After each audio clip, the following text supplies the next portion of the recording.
went off, but it happens sometimes, so you can't crucify the guy for, you know, setting his alarm and it's not gone off. It just happens sometimes, you know, it's just part of life. Mistakes happen. And how hard is it then, Jason, in that situation to just have to rush to the table, not even time to knock up on the practice table at all, and just go out and play against one of the greatest players there's ever been? Well, actually, to play two of the greatest players there's ever been back to back. Yeah, that's. He knew. I think he knew he had a tough time coming up because, like you said, you want to hit a couple of balls, get your arm loose, you know, get a feel for the table. But he's going into the arena 1 down, and then Shane breaks and runs the first game, I think, and then all of a sudden it's 4-0, and things just start getting worse from there. You start thinking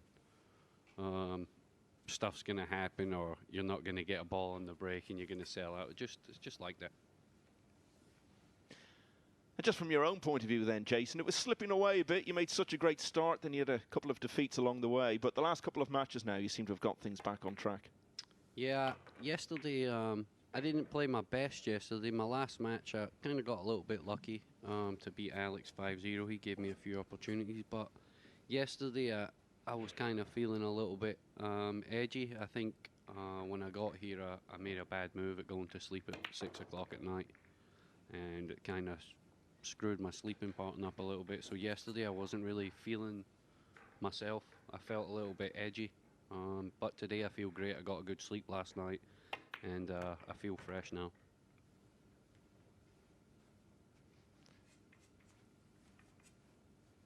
So Mieszko Fortunski looking to get off to a good start here. It's really been a tournament of two halves for him so far. He lost all his matches on Monday and Tuesday, although most of them were pretty close. A couple of them were hill-hill. But what a day he had yesterday. He played David O'Cady, Eklund Kachi, Shane Van Boning, and beat them all. So having looked to be in a hopeless situation, he's now right back in contention. And he's playing here against someone else who's around the bubble in Kelly Fisher. So a really important match for both of them. And Fortunski has had a break and run in the opening rack. Now, in contrast to this match, the other one going on at the moment is between two players who are right up near the top. Alex Kazakis started the day 4th in the table, David O'Cady in 3rd, and it's Kazakis who's leading by 3 racks to 1. So we'll keep you posted on that. Great event coming up now, World Pool Masters going back to Gibraltar in early May, and the tickets for that will be on sale tomorrow at 10 AM UK time, so go to matchroompool.com for that. Wonderful field lined up for that. Again, so much of it based on the world rankings. We're seeing some of the players from Asia coming back into the fold. We've not seen a lot of them over the last couple of years with the whole COVID situation. So that's going to be a really special event, and it's going back to Gibraltar, which has become its real home in recent times, 5th to the 8th of May. Should be a cracker, Michael. Well, it's decent length matches and top players all the way, so what's not to like? And also some good weather over there. So I really love Gibraltar. It's funny this, I actually went to Gibraltar when I was younger, before even playing 9-ball, and I did an exhibition at 8-ball over there. And I went back to the pub that I did it over there when I was there the last time, and nice people, really looked after me, and every time we go there, they always do the same to all the players, so I really enjoy it, and I think all the players enjoy it out there too. Yeah, and it's a small country, isn't it? So they're really proud of having big international events. They've snooker, I think they've had darts as well, and the pool is very much part of that too. Yep, and there you go, Kelly hits a good break there. She might have a little bit of a thin cut on this one ball, but she has a shot, and that's what you're looking for after the break.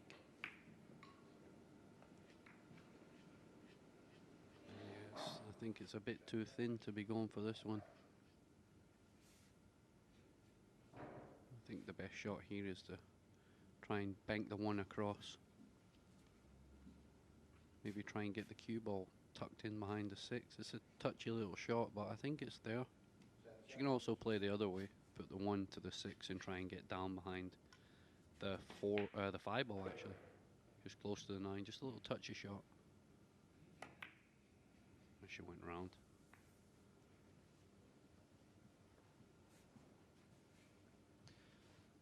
Fortunski coming to the table here, Jason. There's a real established pecking order in European pool. Particularly, you think of the Mosconi Cup team, guys like yourself and Josh and Alban as well. Then you've got this next generation, guys like Szolnocki and Fortunski, who are improving, but they've got a long way to go to catch up with you guys, haven't they? Yeah, I think the more they play, the more experience they're going to get. You know, Fortunski's been around for a long time, especially on the European scene, and he's always done pretty well in the Euro Tours. I'm not sure if he's won one. He did, but it actually underlines what you're saying. It was as long ago as 2016, so he's been around. Yeah, so he's definitely got the game for it. You know, he's got a high gear. But like you said, he's still young, and I think in the next few years you're going to see more of him in Szolnocki. Szolnocki's he's a very tough player. Like Carl said, it doesn't look great on the eye, but he gets the job done, and that's what it's all about, getting the job done. And what about Kelly then? Because we do see her playing in a lot of these Matchroom events, and she did well in the Championship League here last year. I know you weren't here for that event. She's had a number of good wins here and could very well get through to the next phase. Could you see her in something like the World Championship or the US Open, going on a really long run, getting to a quarter-final, semi-final? Has she got that within her? Yeah, I think the way it's set up for, especially in the World 9-ball and stuff like that, where everybody gets the same rack, you know, using a magic rack or whatever it may be. So she's definitely going to get opportunities, and when she gets her opportunities, she takes them. As you can see this week, she's beat a few good top players. I think she's won like 4 matches, you said, Michael? That's right, yeah. She lost a match to me, 5-1. She should have probably beat Shane. Oh, she was 4-1 up in that. Yeah, you know, that's another match I probably got away from her a little bit. But she's playing well. She's queuing good. She's breaking unbelievable. She's probably breaking better than anyone I've seen here. Just as we were talking up for Fortunski a few minutes ago, that was a poor shot, really. And an opening here for Fischer. That's not good. That is not good. It's so hard, isn't it, controlling the cue ball when you're coming in and out of the jaws like that? Yeah, because it's so deep in the pocket, and the pocket's kind of tight, so you're scared of clipping the knuckle on the way out. But that ball that Fortunski missed, that would have went in on any other table, but not on this table, not this week. I think the more this gets played on, the tighter it'll get, and towards the end of the event, you start seeing some misses. Yeah, I've seen a lot of misses. I've missed a few myself. You just can't take anything for granted on this table. Kelly's back living in the UK now, Jason, and she was based in the States for a while. You have been over in America for about 8 years now, is it? Yeah. So how's that experience been for you? Yeah, it's good. You know, I enjoyed it. I actually went out there in 2013 to play the US Open, and then I kind of went around for like 3 months, just kind of playing and trying to learn the game and play the best players, and you know, put myself in those positions where I was under pressure, and you know, it worked out for me pretty well. I learned a lot over like 2 or 3 years, and then in 2016 I finally won my first major, the Kuwait Open, and then after that everything was kind of just plain sailing. From there it was, I think all the hard work I had done started paying off, and yeah, I wouldn't change it for anything. Meanwhile, ball in hand for Fortunski. There we're seeing again the reason for that. Trying to jump over the 7, but catching it pretty full there. And that was an easy jump shot. It was pretty far distance away to get over the 7. I thought she might have kicked that ball. Here's the cue ball. So just stay there. Just make the 5 decide and go up for the 6 in the top right. Doesn't have to do too much here. Yeah, odds on, you would think, for 2-0. So from the way you're talking there, Jason, sounds to me like America's your home now and you intend to stay there permanently. Yeah, and you know, like I said, I love it. I love everything about it. There's so many places around that you can go to different events, and you can actually have a choice of what you want to play, which is ideal for a pool player, having choices. In the UK, it's tough. There's a lot of English 8-ball in the UK. 9-ball's getting kind of back to where it was before, but it just needs a little bit more time. And I think with all these events coming around with Matchroom, you'll see a lot more 9-ball events in the UK now.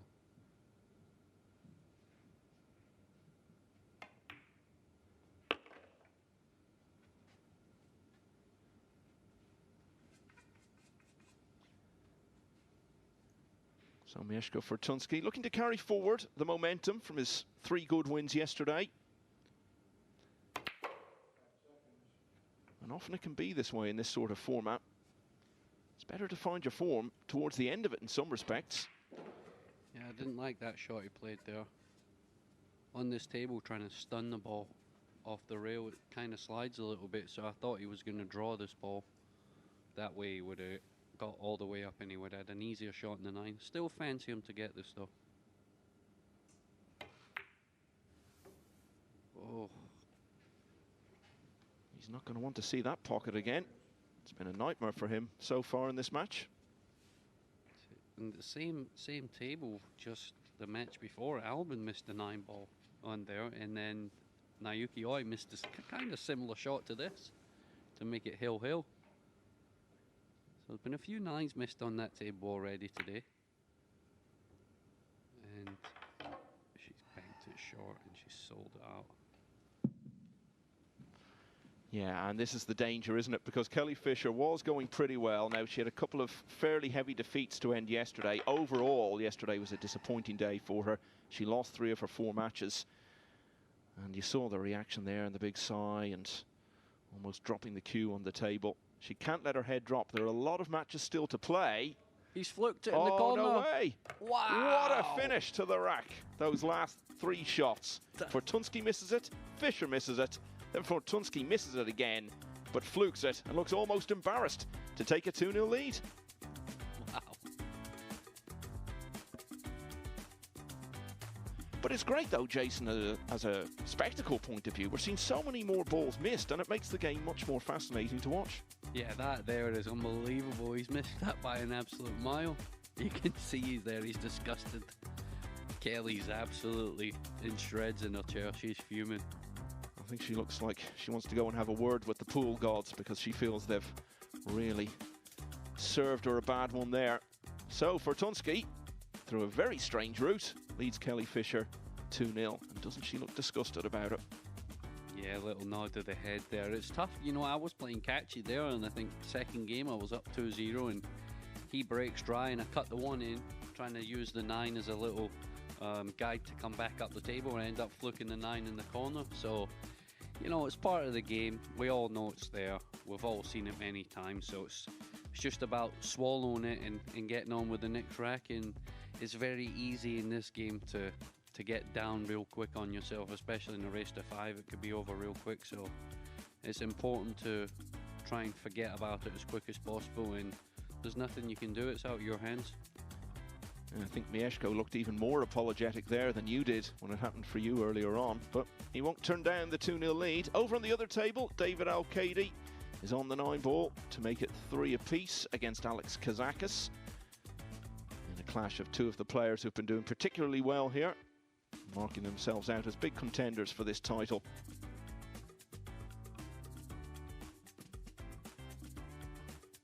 Got to talk to you about the Mosconi Cup, Jason, and you were leading the team on the table, MVP once again, as you had been in Coventry in 2020. Didn't quite get to clinch the winning point this time, as you had the previous time around. But you were the leader of the crowd as well. It was just fantastic. I think you were wearing some big wig at one stage, and it was just such a party atmosphere, and you were partier-in-chief. Yeah, I think, you know, if you're not enjoying yourself at Mosconi Cup, then you're in the wrong place. It's the ultimate pool event. You know, it's just, there's not anything else like it. You know, you could win a World 9-ball, a US Open, anything like that, and the buzz will be real high and it'll be good and you'll celebrate. But Mosconi Cup's just on another level, and I love it. And getting the fans involved, that's what it's all about. You know what I mean? We're there to play and give the fans a good show, and I think, you know, I think if all players were like that, then I think there'd be a lot of drama in it, and it would be more exciting. But you know, I just love everything about the Mosconi Cup, and I cannot wait till December again. It's actually kind of a downer once you come away from the Mosconi Cup, and then you go to play another event. It's kind of like quiet. There's only maybe like 50 or 20 people there. It's kind of tough. Yeah, it's like back to real life, isn't it? Yeah. What do you think it's going to be like over in Las Vegas at the end of the year? Because it's been 2 home matches in a row now because of the travel situation, but we know it's going to be going back to the States. So what kind of an atmosphere are you expecting there? Not even just with the crowd, but even between the two teams, and the Americans really itching to win it back now. I think it's going to be wild this year. I really do. I think so. 2 years ago, sorry, 3 years ago, when he made the 9 on the break. Yeah, golden break on the other table for David Al-Kaidi. 4-3 up now against Alex Kazakis. That was a big rack. That was. Oh, he's got kicked twice in the side. Yeah, the 3 gave it a big smack, and from there it was only heading in one direction. So Al-Kaidi on the hill there. Yeah, and we're going to see Kelly get a quick game on the bolt here. I think she's straight in here, so she has to try and punch this ball a little bit, just get some angle. Yeah, good shot there from Kelly. So she has a choice here. I like following this ball. She might draw across. Yeah, she's going to draw across. 1 rail, out past the 8, and back to the middle. Oh, she followed it. So there was 2 ways to play that. It didn't really matter what way, but she got there. And looks like she's going to take it to 2-1. Yeah, the combination gets her off the mark. Kelly Fisher back in the match, 2-1 down, and she'll have the break in rack 4. And just before we go, I was telling you about that golden break for David Al-Kaidi. Let's have a look at it. 3-all in the match going into this. I think it was actually heading the other way before the 3 collided with it. So Al-Kaidi 4-3 up, Fortunski leading 2-1 over here.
Rack 4.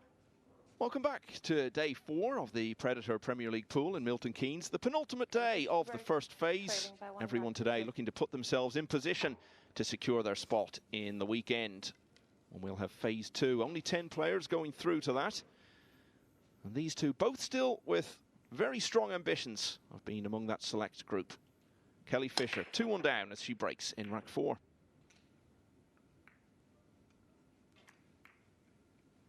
And Jason Shaw has stepped out, and Carl Boyes has replaced him. Welcome back, Carl. Good morning, Michael. just about morning. I seen you have a cheeky look at your watch then. I'd love the opportunity to correct you, Carl, but unfortunately you are right. Dry break from Miss Fisher. Fortunski's going to kick at this one ball. And he's missed it altogether. He's actually done well to miss the one ball there. Ball in hand. Eager to have another look at that one. Start the clock, please. That is incredible. Some of the things you see on a pool table, Michael. Fair enough, he missed the one, but you'd think he'd have hit the pink four there. To find that little gap. It's one of those you could give him 100 goes and ask him to do it again, and you might not manage it. But when you've got 16 players all playing each other over 5 days, and then the second and third phases to follow, you're going to see just about everything at some stage.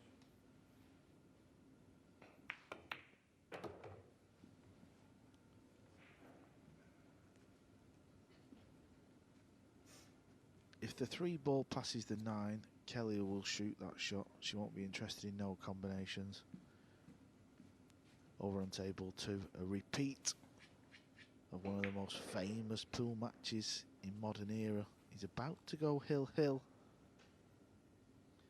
Yeah, we were talking earlier about that World Masters in 2019. David O'Cady came from 5-0 down to beat Alex Kazakis 9-8.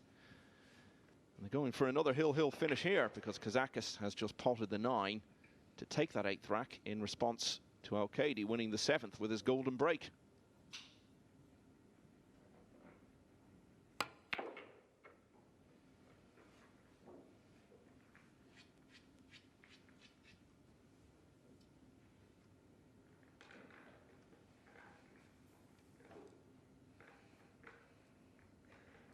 She's just going to slide to the right-hand side of the 7 ball here off the second rail. She'd like this to bounce away from the 7. Purely so she's not got awkward cueing. I think she's just okay actually. She can just get a bridge hand on the slate there, you see.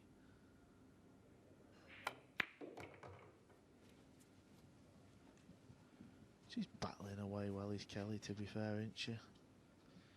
Yeah, she needs a win. It was a demoralising day in many respects yesterday. She did have the win over Naoki Oi, but she lost 5-2 in all of the other 3 matches she played, and that is not the first mistake like that we've seen from her this morning. That's not encouraging. No, that's not good at all. She took a good rack up until that point. She fires it into that top jaw.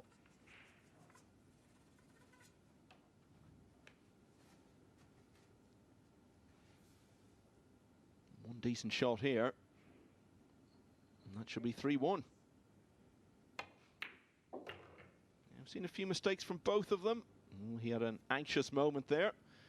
In the end, though, I think he was comfortably clear of the side pocket.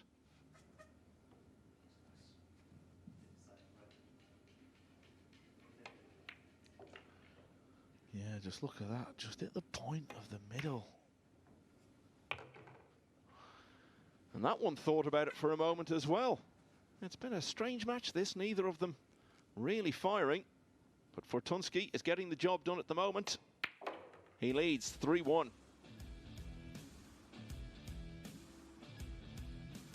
Yeah, it's just got that sense of a grind here for both players. Both desperate for the win. We arrive on table 2 just in time to see the outcome of David O'Cady's break. Made the 1 ball in the side. Does have quite an easy bank on the 2, but you can see the red 3 is right up on the top rail. And I don't know if he's got enough angle after banking the 2 to get the cue ball all around the table. It just doesn't quite look there.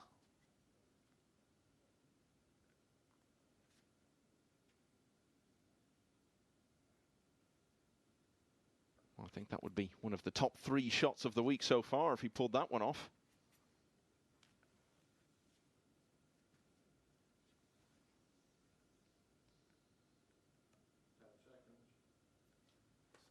Extension, please. Yeah, he's looking, is he trying to draw this round the angles? You'd have to just kind of miss the 9 below it. And spin it round off the 2 rails and then back up towards the 8. That's what he first kind of got down and looked at. That's what he's doing here. He's trying to draw this ball in. So he's trying to draw it in between the 7 and the 9 with loads of left spin. See the cue ball? Look at this. Look at this. Well, it's a fine effort at least, and he's got past the 8. That is wonderful. That is pure quality from one of the best players in the world. Rack 5. Mieszko Fortunski to break, leading by 3 racks to 1. We'll keep a close eye on that, but let's just see the break here.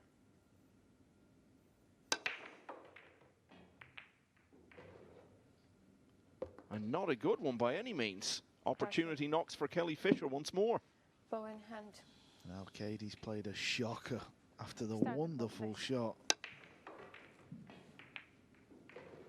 He's hooked himself behind the green 6.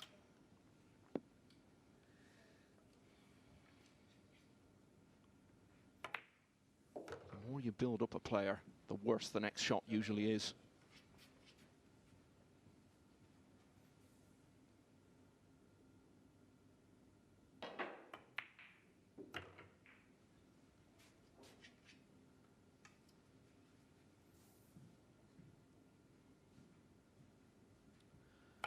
And that is the result of the kick shot from David Al-Qaedi when he was hooked behind the green 6, and this gives Kazakis a chance to win that hill match. Yeah, he'd move on to 7 wins. Only Filler and Ocean have got more. So we'll keep an eye on that match while we watch Kelly Fisher attempting to mop up here.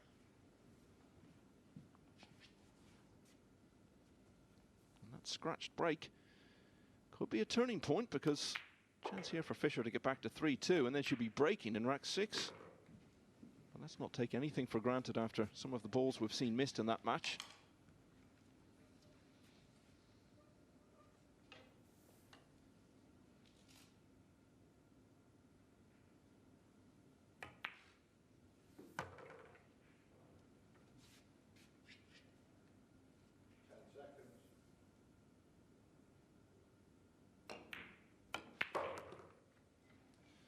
Well, given the circumstances in the match, that definitely falls into the tester category for Kazakis. And he couldn't really have played that any better. And there's an air of inevitability now about the outcome on table 2.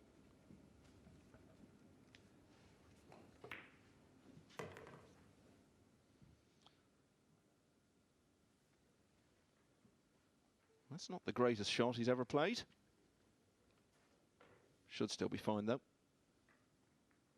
Yeah, it's a little bit of a stretch over, but he's just come far enough for this not to be a problem. So David Al-Qaedi did have a chance in this final rack, didn't take it. Yeah, he played one of the best shots we've seen in the whole tournament, but it wasn't enough. And Alex Kazakis continues to go from strength to strength. 7 wins for him now. He's still got 4 more matches to add to that. As for Al-Qaedi, things are really slipping away. He's now lost 3 in a row.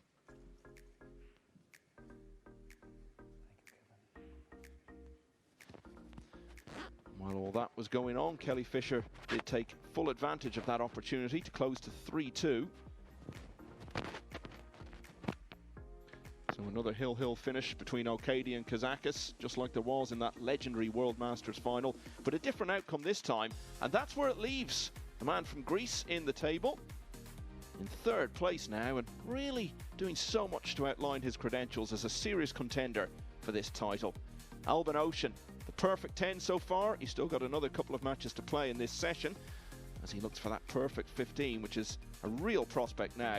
Joshua Filler also going so strongly and perhaps playing even better than Ocean so far in the tournament, narrowly beaten by the Austrian in their clash last night.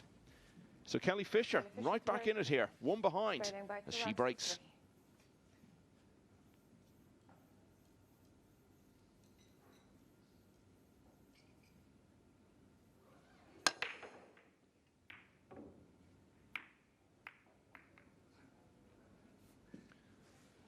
another dry one, Carl.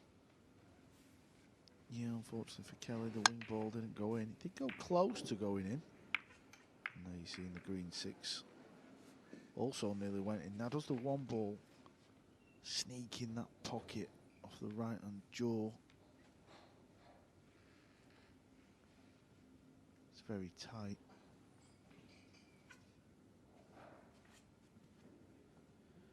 So hard to see from the overhead there. That's how tight this one is.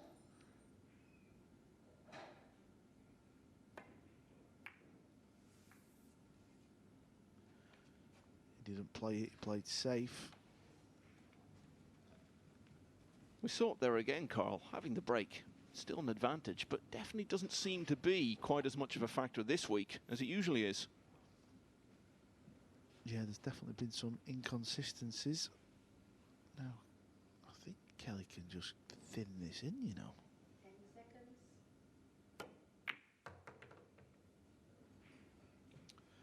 Well, she did, but she hasn't got position on the 2. So she's going to be ducking for cover. Pretty easy safety shot on offer as well. She can just get the cue ball running down table. Using the red 3 and the brown 7 as a wall, as a target. Well, she's caught the middle point. She's hit the 2 ball too hard. That's not her best effort.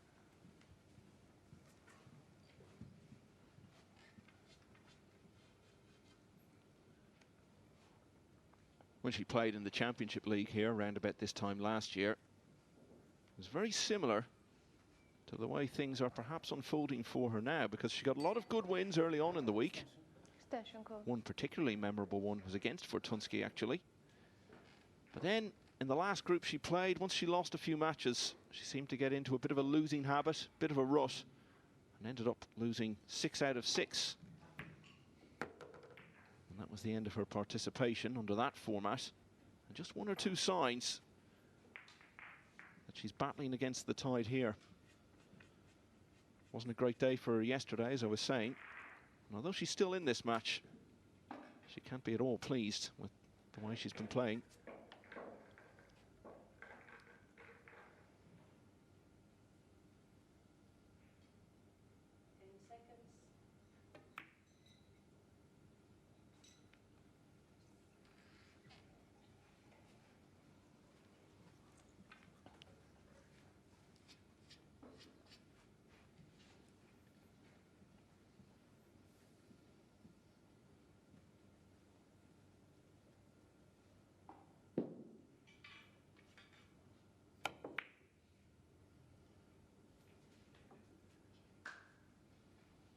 Oh, wow. That looked for all the world as though it had plenty of pace to get it there.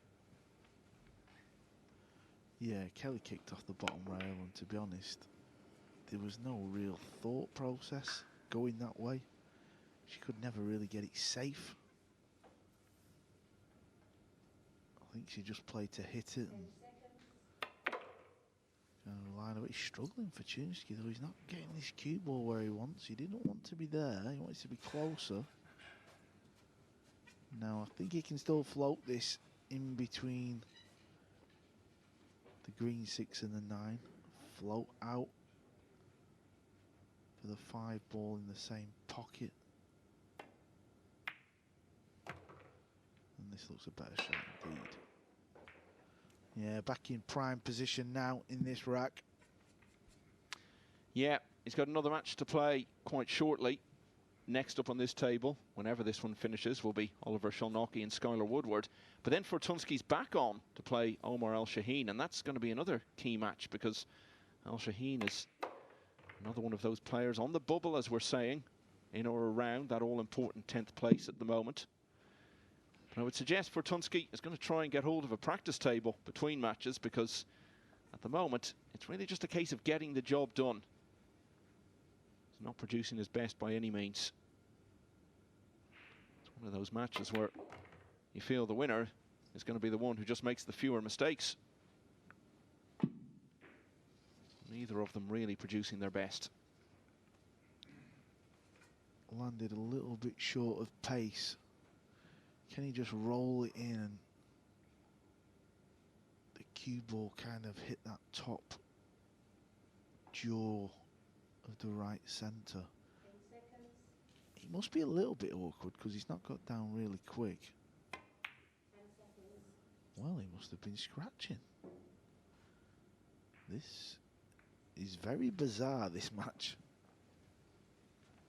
It's been a bizarre morning, hasn't it? All the goings on with Eklund Kachi. And then, as you say, extraordinary contest this, but it's good to see the mix of things. It's not all break and runs all the time in this game. A few mistakes and strange things happening along the way all add to the mix. Extension code. Yeah, I think the shot Fortunski played on the 6th ball, he'd like to have that one back again, because if the middle pocket was always going to be in play, I don't know why he didn't draw the 6th ball in and just reach the side rail, but that's a thing of the past now. Kelly's eyeing up the bank, and it's there. Where's the cue ball? Where's the cue ball? Oh, Foul shot. she's just not getting the good fortune, is she? And she's almost certainly going to lose this rack now. Start the clock, please. And what a tall order it would be to try to come from 4-2 down.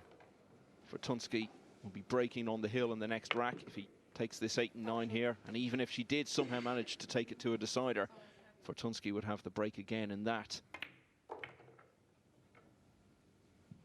So that may prove to be the most decisive moment of the match.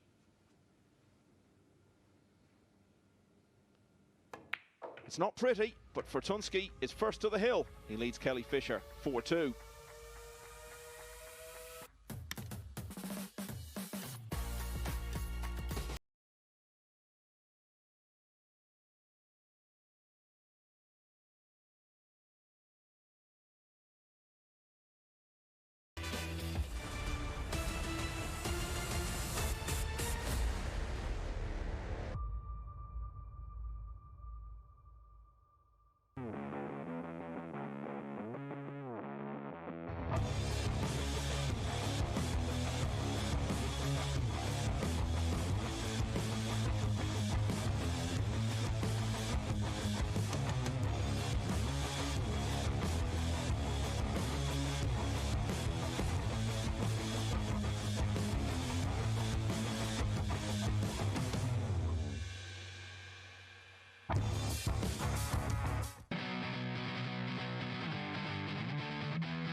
Well, the format of this Predator Premier League gives you plenty of time to turn it round if you make a bad start, and that's exactly what Mieszko Fortunski is doing. He lost all of his first 5 matches on Monday and Tuesday, but he won all 3 yesterday, and now he's looking for his 4th victory in a row and breaking on the hill.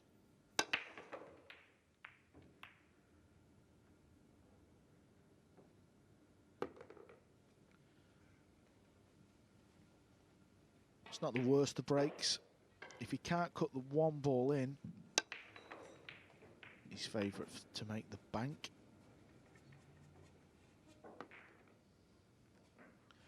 And the overhead looks like he can chop this 1 ball in. 3 balls in the centre of the table, so doesn't look too difficult to get position. He's gone for the bank, which is fine. Nice shot. These could be the last moments. They're in the early moments on the other table. Albin Ocean 10 out of 10 so far. He's got 2 more matches to play today. If he wins them both, he'll go into tomorrow looking for 3 more wins to complete an astonishing perfect 15. But he's got some difficult opponents along the way. And one of those is David Al-Kaidi, who's just taken the opening rack against him.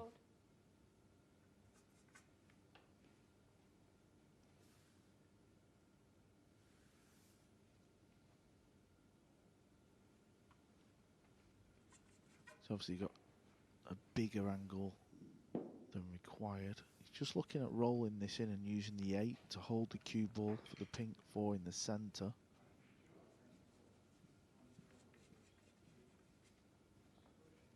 I think he's okay though. I think he can hold this ball.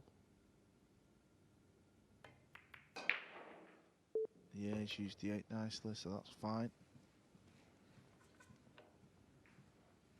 Hasn't played his best in this match, but he's starting to look a bit more at ease now.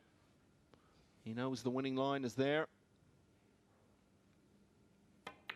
Just has to avoid the sort of elementary mistakes that have peppered this match. Yeah, the bank shot was the key shot in the rack. This match is over now. All the balls are just sat absolutely perfect. And as I said, he's back on soon. Kelly Fisher has a bit more of a break, but she's got a couple of matches tonight. She's playing a Lucius Yap, who's trying to get himself back into contention, and then a potentially really big one against Oliver Szolnocki, who again is in and around that bubble.